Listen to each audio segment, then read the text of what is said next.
What up, Pittsburgh Steelers fans? Matty P, Marky D, we're back with you. I'm trying to get over the COVID. We're back here to do a winners and losers after the Steelers win 27-15 over the Buccaneer Bills, the Buffalo Bills in week 2 of the NFL preseason. Marky D, if I had to ask you to describe the game in one word, how would you describe it? Oh, I'd describe it as the Buccaneer Bills. I like that. That's good, man. How'd you come up with that? The Buccaneer Bills. That's it. That's even better than friggin' COVID brain fog. That's better than both names, isn't it? Tampa Bay Buccaneers, Buccaneer Bills.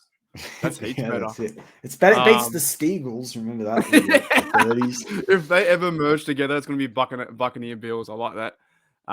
What was the question? Something about what you said? How if you just describe the game on the weekend in one word, give it to us. Confidence, man. Yeah, I love it. I think confidence. I think overall confidence. Yeah, it looks good. Cool.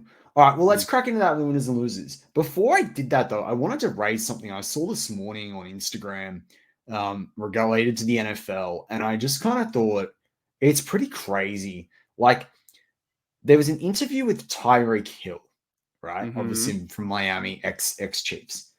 And Tyreek Hill said there are times that he doesn't watch tape, but instead plays Madden against the team he's playing the next day and learns about cornerbacks through Madden.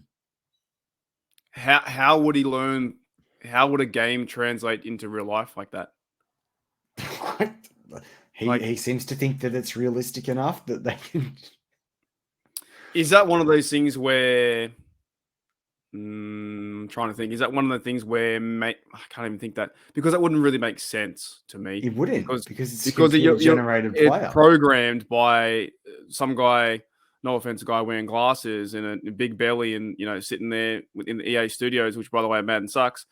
It's programmed by developers. It's not programmed by the player. Yeah, weird. Hey, I mean, there's if you have the PSVR system, there's another Madden game on there where you play as like a quarterback. Now that could be maybe helpful for a quarterback, but I don't understand how a wide receiver plays against cornerbacks to learn their traits in the game. The only way I'd say would work would be like in maybe a different scheme, that if it was like a high safety, if they were playing man to man or something like that, that would make sense to me. But for actually personal identity and traits for that player, for the cornerback, no, that doesn't make no sense. I couldn't believe it. I couldn't believe. Is he taking? Is he making a Mickey out of Larry, or what? What's going on? Is he having a laugh? I've seen enough interviews with Tyreek Hill in my times, and it doesn't sound like it. So he's for real. Because he started getting into detail. He's like, I play the good cornerbacks. He's like, so I did it when we first signed Steven. We had Steven Nelson here, and when he left, he was a good cornerback. So, I wanted to know what he did with the Steelers. And he didn't actually say the Steelers, but he said Steven Nelson, and we got Steven Nelson from the Chiefs. So he obviously meant the Steelers. But yeah. You know how Madden works. They're running towards your end zone, covering you. You throw the football, and they turn around like this, really fast. Well, they fall over in the backfield as soon as you try to switch the player. Yeah, I don't understand that at all. I think if he's for real, it makes no sense. You cannot. There's no comparison between a player in real life to an actual player that's getting programmed. Unless we're part of an AI generated system, then yes, then it would make sense. But Tyreek Hill, calm down. You never know, mate. Well, half our time we've actually, you and I, pretty much in our reality, we have been. Yeah, we have. That's why Dazen's so frustrating, because we live in a simulation and they can't even get Dazen right. They're doing it on purpose. Oh, Dazen, mate. All right. Well, to winners and losers, obviously Dazen is a loser. Dazen confused, as we like to say on this YouTube channel. All right, winners and losers. Winner, who's a winner in your mind, or is there a position group that's a winner out of this week's game? The number one overall winner is Kenny Pickett. I'm sorry, it just is. It just has to be. I think he's playing fantastic football. There's now 3 for 3 drives that he's got a TD. That pass to Frymouth was unbelievable, dude. It was just nuts.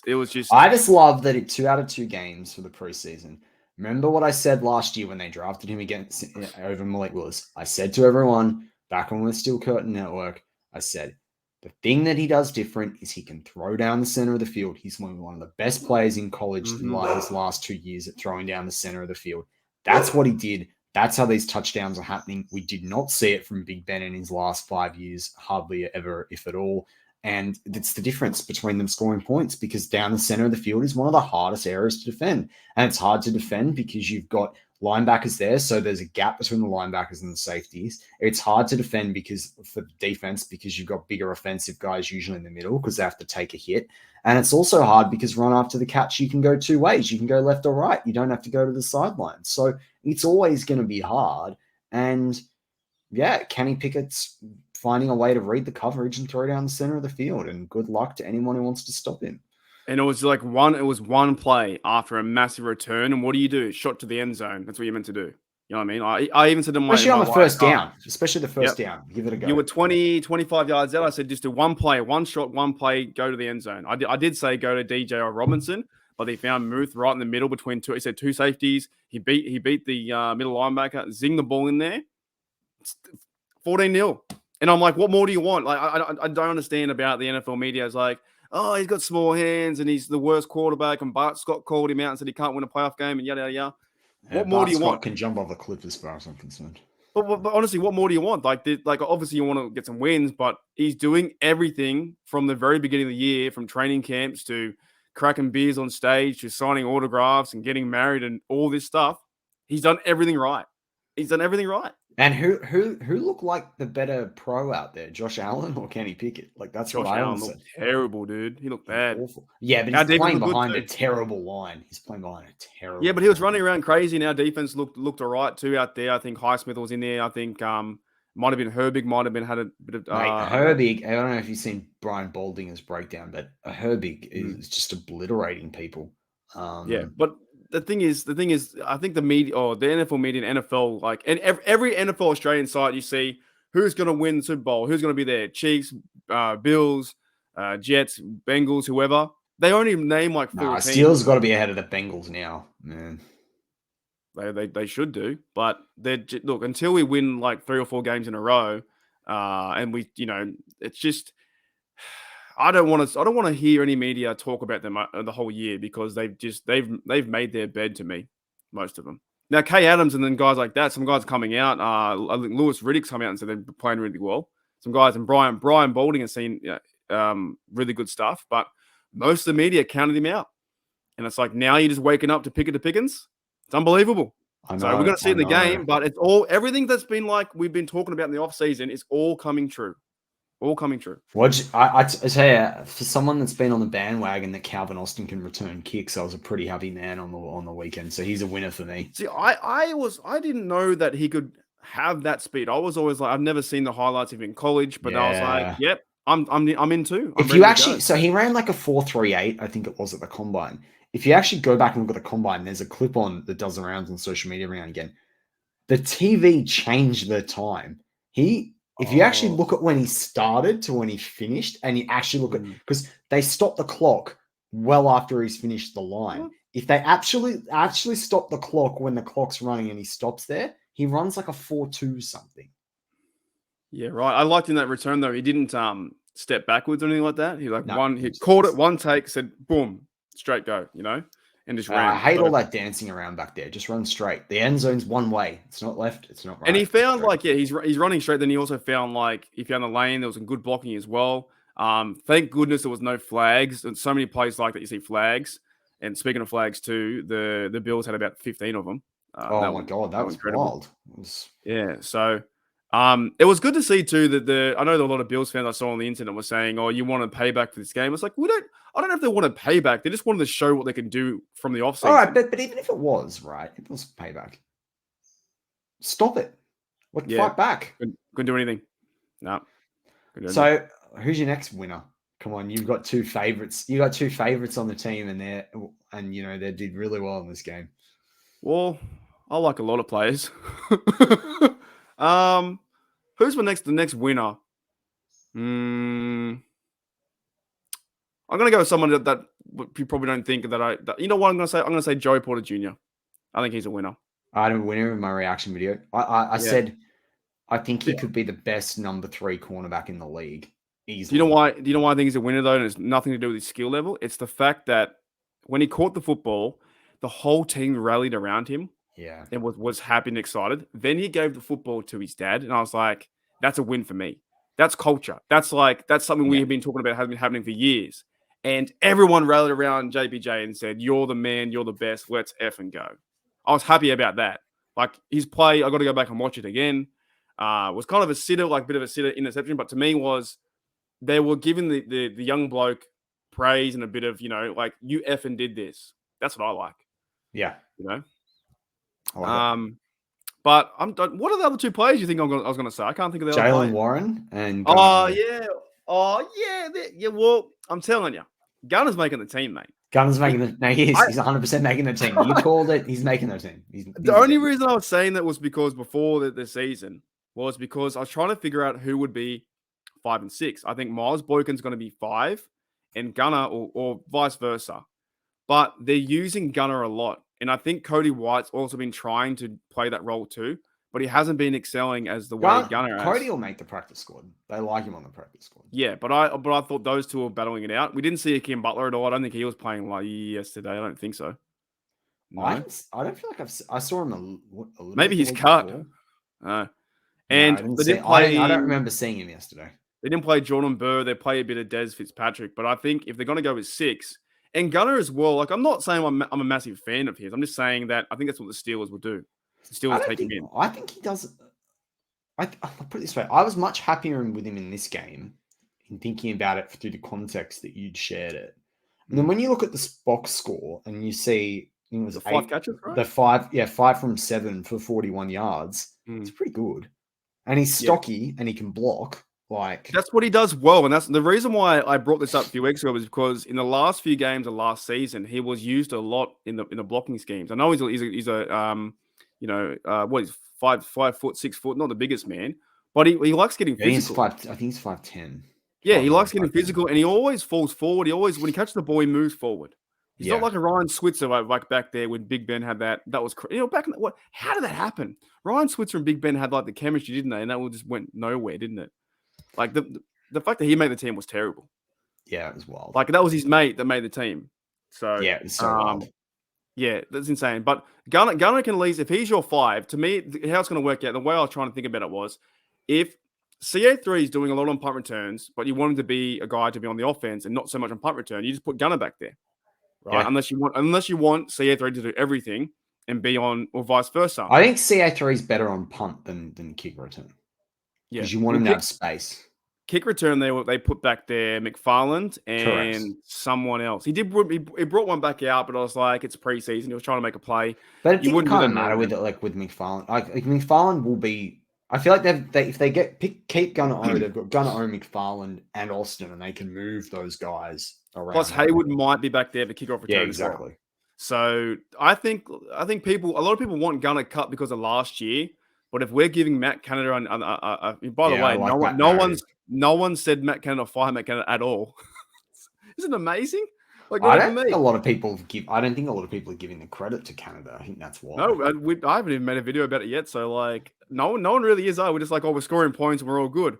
But if we're going to give him a fresh start, which many Steelers fans are, then you should give Gunner a fresh start too. He dropped like one ball or 2 balls in the Patriots game, something like that. Stuffed up, sure. But in this offense, they will use him on some blocking schemes, and also they use him a lot in motion too. He's played like over, I think, 50 snaps or 40 snaps per game. Yeah, and that tells me they're going to use him. So you can't say, "Oh, he sucks. He won't be there." The Steelers are using him. He's going to be there. I'll tell you who else is a winner for me. Who? Allen Robinson. Yeah, he's a winner. He took a really good catch in basically huge coverage. Right in the thick of it near the line of scrimmage, and I thought he took that like a champ. He got smacked, but he took it like a champ, and he needs to be that go-to, that safe pair of hands for Kenny Pickett. So I really like that. The starting line with Ciamalo and Daniels, they get a lot of winners. Like it was funny. Daniels talked about all the jet motion as being the reason why they were able to do what Warren did, because the defense have to respect that jet sweep. And so when they started the jet motion pre-play, it actually completely put off the linebacker and the safety for the Bills. So I kind of like that insight. Yeah, no, I think there's some other key winners. Herbig obviously had another strong game. Shandon Sullivan too, man. People Oh, are do you see that sleeping pick? on him. You see Yeah, that? man. Yeah, man. Unreal, unbelievable. Like you can't teach that. He came off the edge. He put his hands up. He went bang volleyball and went, where is it? Oh, hey, there it is, and jumped and got it. Like he's making the team. And I don't know when we're going to try and do our Well, probably I was soon thinking we actually. do it. I would think maybe even you and I do it Friday our time, so it's ready for US Friday morning, maybe or something Yeah, like we that. do have. There's a preseason game on Friday though, so we'll try and mix it in because Yeah, I think actually wait, there's cut down day next week, is it? It yeah, is. yeah. Whoa, dude. We'll think of something because Maybe we've we got do to it on try. the Saturday morning our time, Friday afternoon their time. Yeah, that'll work. If we do it in our TDU boys, we can do Well, it I then. can't do Saturday because I'm going down for my Because you got the thing. Steelers Yeah. photo. So we'll figure something because I didn't realize how close it was because Friday or Thursday night football is the game, right? And then I think the next day or day after they cut. Is that right? Yeah. Usually. They've got till the Sunday, I think the Sunday at 7 Oh man, p.m. it's gonna be a busy weekend. Holy Maybe dooly. we do it on our Friday night. So We want to yeah, have a chat off air. We'll have to have a chat yeah. off air. Maybe we shouldn't plan this live on air. Yeah, Wait. we'll have a chat. Anyways, I think it's gonna be quite. I didn't know how close that was, to be honest. It's just flown now to that part to the 53 and the Yeah. practice squad Because I was because thinking yeah, about it today. I was thinking about it today whether I did something midweek for everyone and on who was winning and who was losing in terms of making the squad. I was thinking well, about it in context of today's show, and and I'll it was kind of like we need to see that last game. put it this way, right? I think that Sullivan's making it, and so is Riley. Do you agree with that? Those two blokes. I I think I do. think I they're just both wonder making it. where are they going to list Riley as a cornerback or That as was, a free the guys safety? on the Steelers Nation or radio were saying he plays safety, list him as safety as well, and safety can Yeah. kind of play down into the box like he did because he made some good plays. I mean, it's also easy without Trice there. But I'll tell you why those two are making it on the reaction video. So if anyone missed my reaction video, go back and look at it. But I talked about the fact the Steelers defensive backs are rushing the quarterback now, right? Minka did it in one of the first defensive drives. Elijah Sullivan. Riley did it on the big tackle that so Minka did it on the tackle at the start that Levi Wallace gets the guy in the backfield. Elijah Riley did it on I think it was a sack. Shannon Sullivan was rushing the quarterback. He Yeah, realized he wasn't going to get there. That's why he intercepted, stand right? up. And there was another two guys I saw do it as well in the second half, particularly the fourth quarter. So you're seeing the Steelers rush defensive backs, and that is something different. And I think that goes back to why Riley and Sullivan can make it. One, we talked about Sullivan being a good slot corner. Remember Mike Hilton, he'd come down and do it. But second is with Riley Can I doing it, stop you there for a they're minute not though? afraid of the tough stuff. You did what were you saying all off season about Sullivan making the team and Yep. how he played 70% of the reps and no one was like he can't do it. We need a slot guy all off season. I'm the only one All that off just kept season. waving the fan. Like I don't understand that. Like I'm not saying He had 10,036 snaps last year, 886 were in the slot. right. And a lot of NFL fans and Steelers were like, we need a slot guy. Well, like we have a slot guy. I just showed you yesterday or the day before. What happened? Like he's good, and also he made if he made a pass breakup too, he's pretty good there. He's not bad. He had a good tackle. He's a sure tackler. He's a good player. So why weren't they listening to you, Matty? I don't know. I'm outspoken. Because I remember that show was about 2 months ago, right? Yeah. And then everyone's well, we need a slot. No, we had the slot guy. He's going to be, and he works with Peterson. We talk about all this kind of stuff, you know. So I don't know, dude. I Because think you're gonna have Patrick Peterson, Levi Wallace, Mhm. Shannon Sullivan, JPJ, and then probably I'd pick Riley over Pierre. That's kind of how I do it. Or you're not going to say both.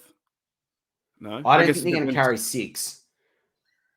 Because safeties, they're going to have Minka, Kazi, Neal, and probably Killebrew. Depends whether they list Muse as a strong safety or as well, I guess as that's a the point, linebacker. right? Because I probably, in my way of thinking, I wouldn't have Muse there. I'd have Muse as middle linebacker and Riley as safety. So yeah, maybe we should try and figure this out when we look at the depth chart. But to me, I think you were right 2 or 3 months ago saying Sullivan played all his reps at that position. He made a massive play. It's good for our Steelers. Like it's not a weakness. It's actually a strength at that area. So he's a winner. Like he's a big winner. Have we done any losers yet? or not? No, let's get to the losers because I'm not how my on my Well, list. I think the easy one is Kendrick Green. I think that's real easy. Yeah, we'll just say that. Let's just tick that box. Well, Kendrick Green. let me have a look at the roster. Let me refresh my memory. Who else would maybe be a loser? Can I say a controversial loser? It's not that I think he's not going to make the squad. It's not that I don't think he's had a good preseason. I think Anthony McFarlane needed to do more in this game. Yeah. He's got that stutter step still. He still runs too fast in front of his feet and falls over. Yeah. He needed to have a bigger game. Another loser, I hate to say this, was my guy for his penalty, but I don't think he played badly. Spencer Anderson, yeah. He had a bad penalty in that game. The other some other losers that I noticed on the field, I mean they're all winners because they're all wearing the Steelers jersey right now. But other losers, I still don't like what I'm seeing from Mitch Trubisky. I'm sorry, I don't like it. He's just uncomfortable, isn't he? Why do we have this thing where we're giving him the benefit of the doubt most of the time? But I think I'm sick of hearing that from people, particularly in the Steelers media. Like, oh no, Mitch Trubisky's definitely. Why isn't it a competition? Yeah, but even so, I think Rudolph didn't play that well either. He didn't. I actually thought he regressed, but I'm just saying that I don't feel comfortable with Mitch Trubisky right now.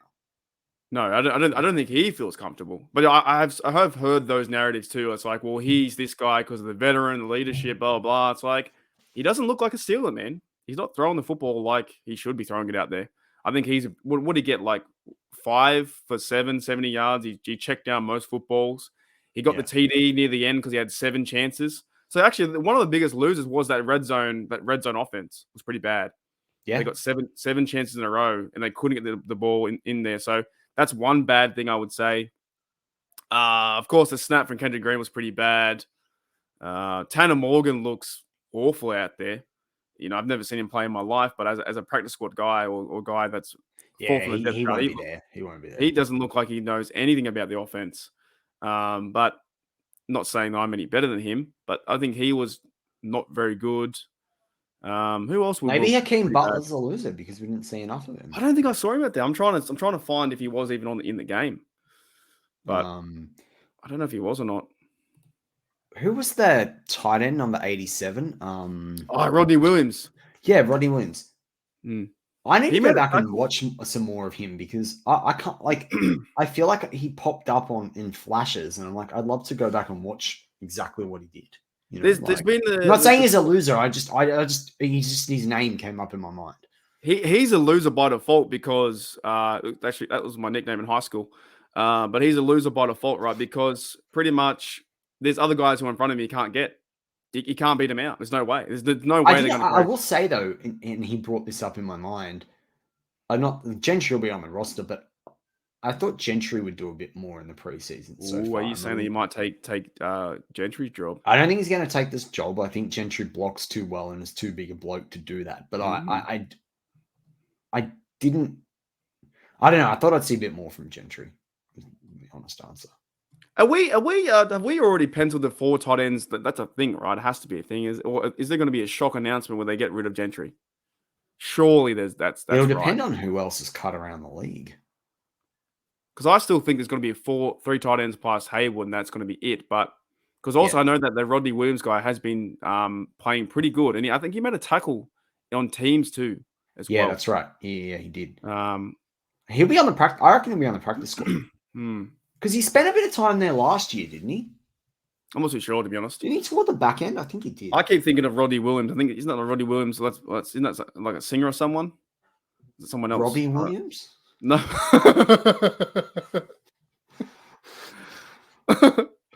That might be the same guy. I don't know. Yeah. I don't know, but there's no room. There's no room for that bloke. There just isn't. Do you know who else loses? Defensive tackle room. Ooh, why's that?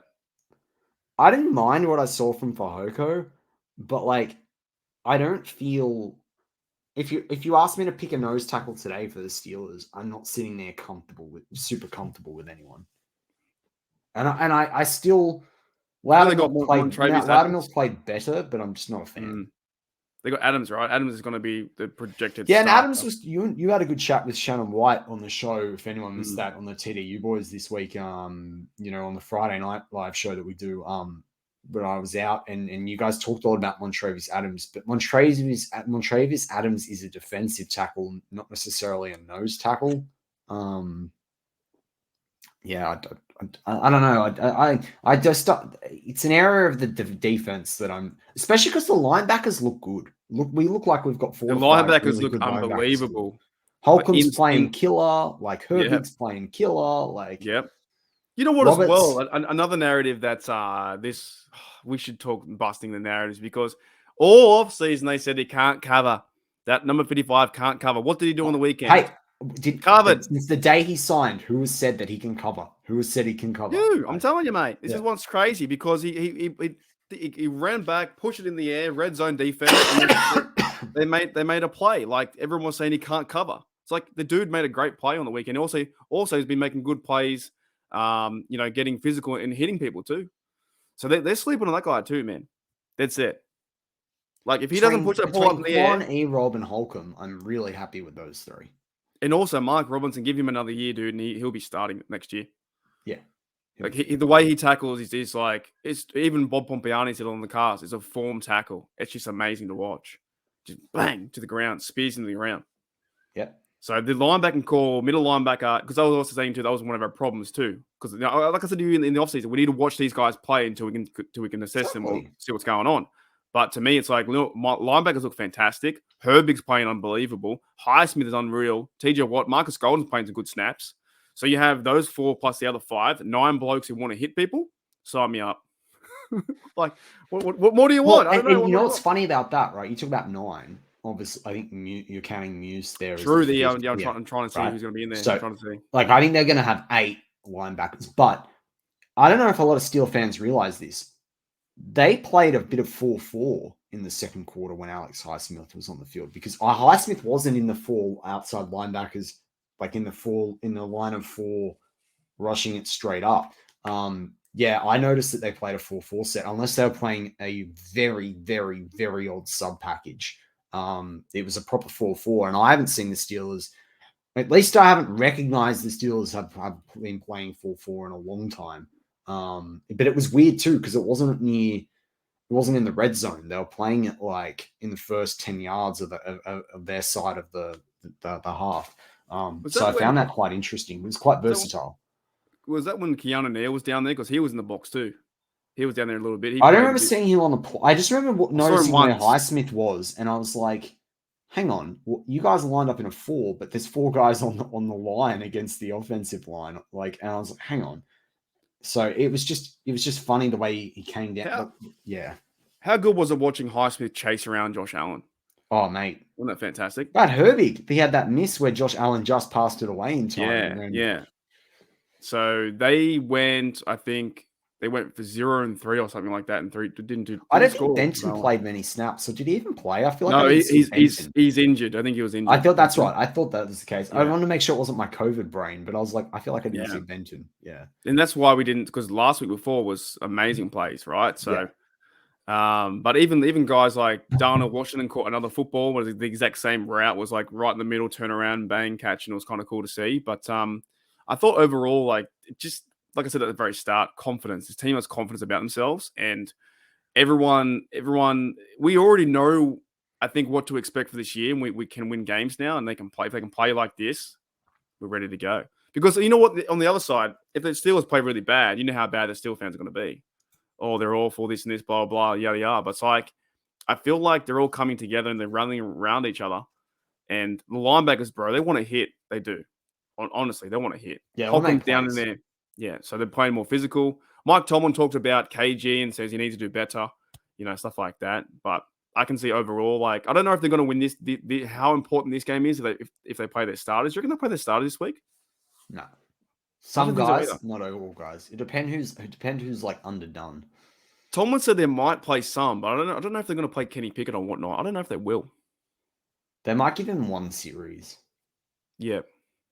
Imagine the momentum if he scores a touchdown on that series. Again, just going into the NFL, like the NFL season, that like every single game they've put up points. He's so comfortable back there, though. He's just so in command and control.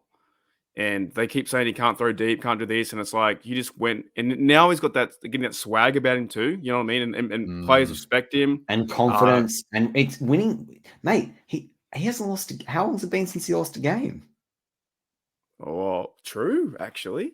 Right? He's on I was trying to think about this the other day. I think he's on a 5-game winning streak since the Ravens. It would have been the one where he got concussed or was yeah. kind of So since then, he's on a 5-game winning streak.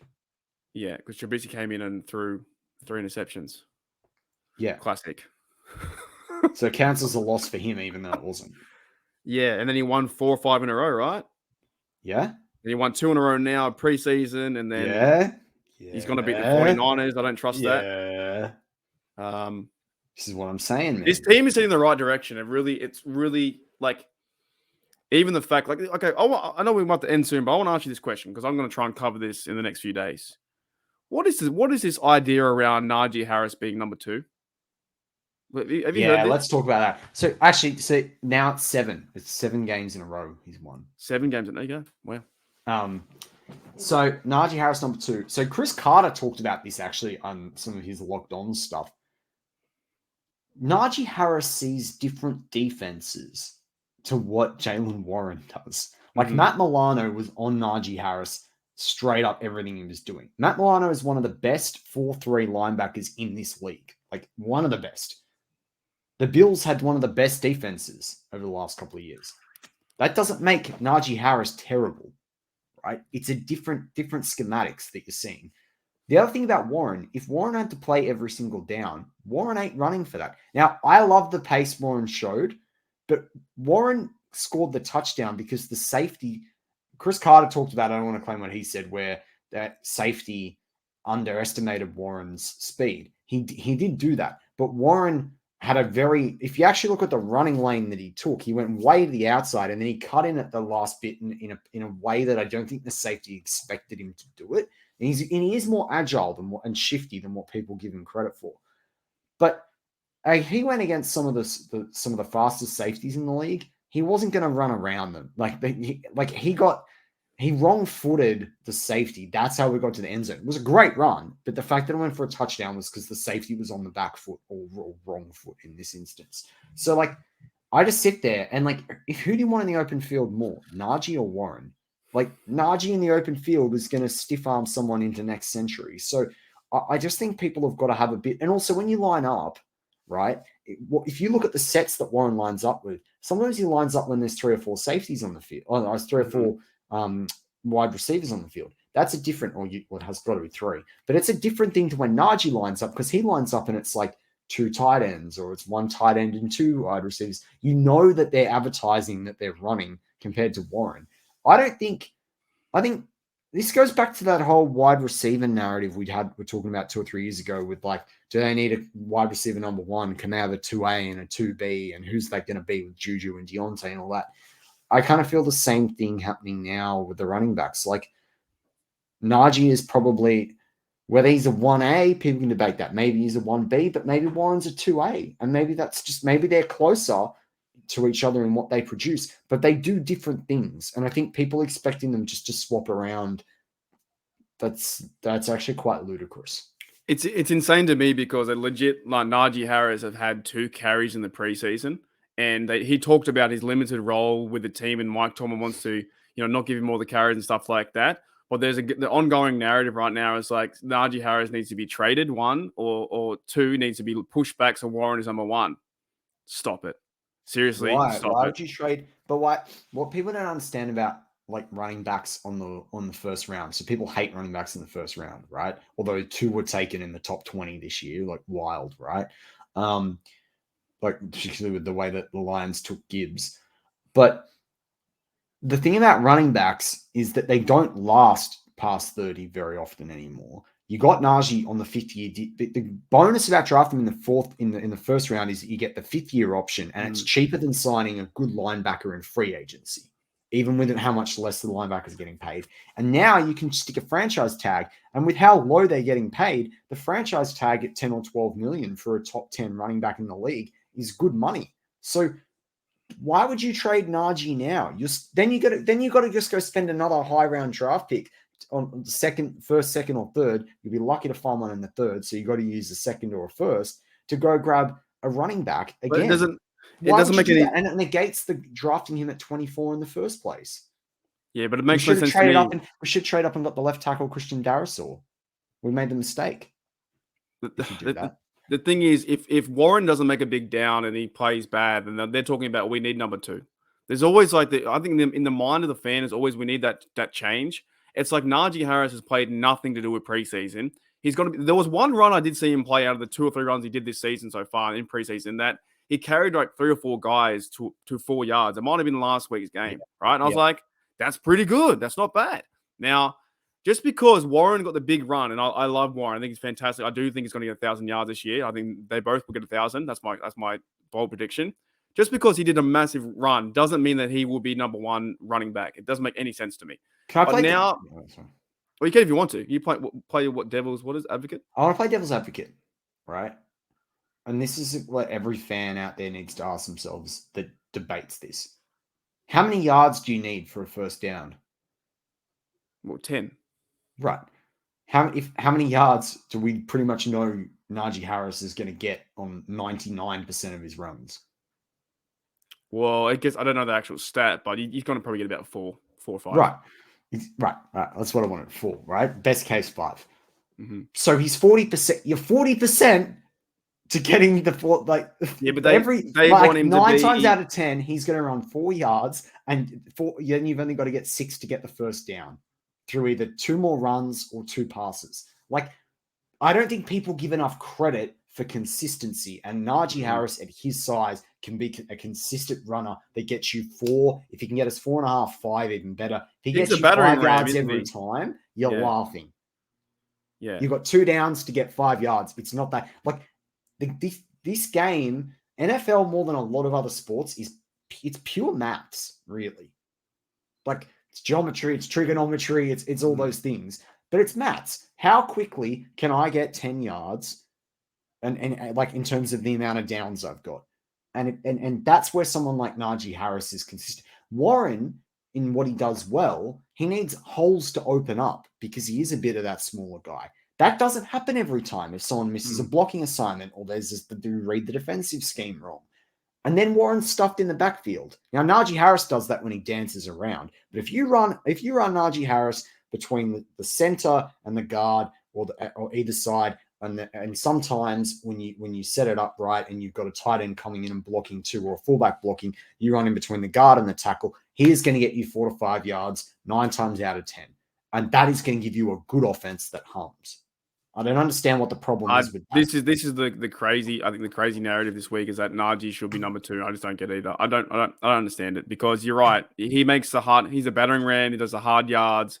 He's always carrying people beyond the line. Yes, he hasn't got the biggest average. I think his average might be like 3.3 or 6, something like that for his career. But he still gets 1,000 yards every season. And he said he's facing different guys in the box as well. He's facing different defensive schemes too.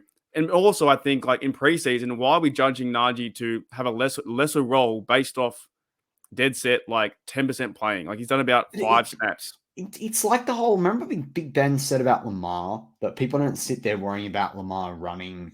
Like they won't worry about him throwing, they worry about him running, right? It's like Najee and Warren. The defense of the opposition has to game plan for Najee Harris more at least than they have to game plan for Warren. And when they got to do that, they got to bring a big ass guy that can come and make a tackle, their biggest safety or their biggest linebacker. He's got to be in the box. You know what that does? That frees up Freiermuth and now Darnell Washington to go down the center of the field. That opens up the center of the field for Kenny Pickett. That's what we saw on the weekend, like with the touchdown. So I don't understand why people need to keep criticizing. Not every player, it's about one run that they do or their statistical output.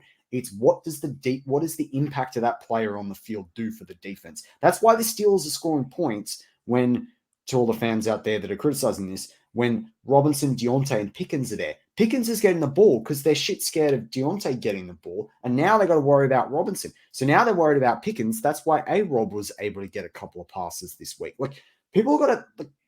there's It's you got to look annoying, isn't more it? than just the stat sheet. You can't watch the stat sheet and read the box score and go, I know what's happening on the field. That's not how it But the works. thing is, I think because Najee hasn't been successful, and I'm in Najee camp, I think he's going to be really good this year for what his role is going to be in the team. Yeah. And because he hasn't made the big plays this offseason, they're like, oh, he should be number 2. And that makes zero sense to me. Because you just said that then, if you're not bringing the guys down in the box and you let Najee into the second phase play behind the line of scrimmage, he's running over safeties. He's that big of a man. We saw that in the Carolina game. He gave that guy the stiff arm to the end zone, mate. You can't stop him.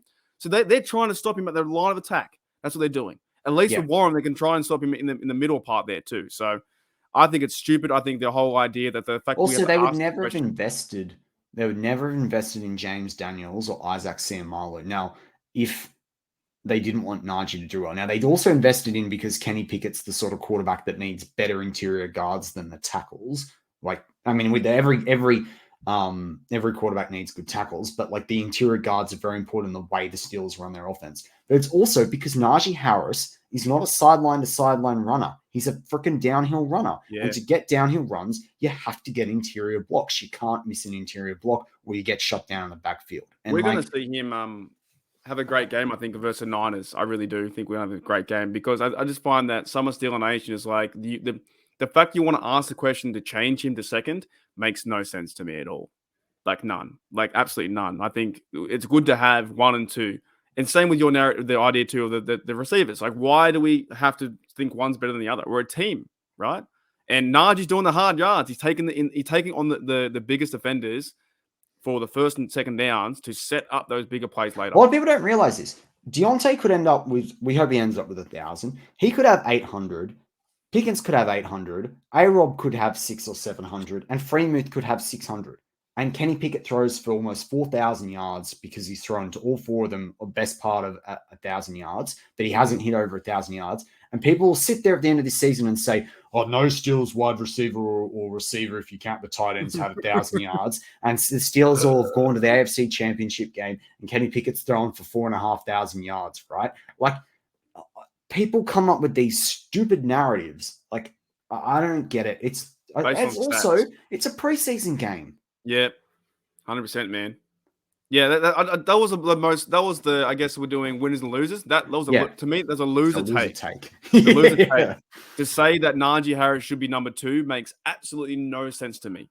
Warren is good for that role. Undrafted guy, second year. Najee Harris, first rounder, doing all the hard yards. 1-2 punch. That's good to me.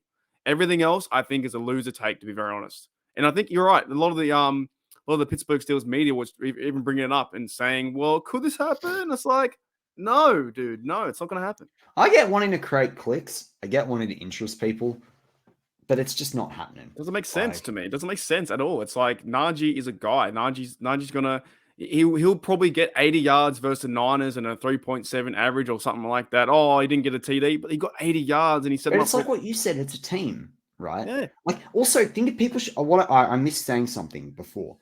They're different sizes in running back, right?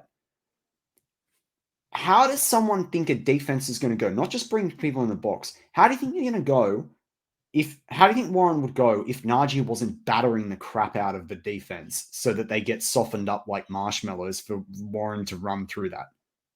Like, it doesn't just, if they're feeling fresh because they've got to go against 2 shifty running backs, that's not an issue. But every time you hit Najee, he's going to hit you back. And when he hits you back 20, 30 times in a game, let's call it 20 times in a game, that means that Warren comes on the field, they've got guys that are fatigued, or they're so fatigued that they're not even on the field, and then Warren's playing against second stringers, and Warren is going to beat a lot of second stringers. So the craziest thing is we're basing this take off 3 carries, 1 for Warren, 2 for Najee, and they're trying to shift this narrative of that's the new thing, is that now the 3 carries that were in the preseason game, could there be a change at running back? No, sorry. The numbers we're not that channel. Do you want this channel? Go to chat, because we're not that channel. It's not happening here. No, we this see is for how real it fans. Is. This is for real fans. Well, it's right in front of you. Najee's number 1. He's going to be number 1 the whole year. Warren's number 2, and he's a great number 2. McFarland's trying to be number 3. That's it. It's not sexy, but that's it. You know what? That's I'm what gonna my clip this out. I'm clipping this. I'm clipping it out. No, not to delete it, but I'm clipping out. We're having a separate video on why Najee Harris isn't gonna still be the number one running back. I'm clipping it out. I'm clipping it out.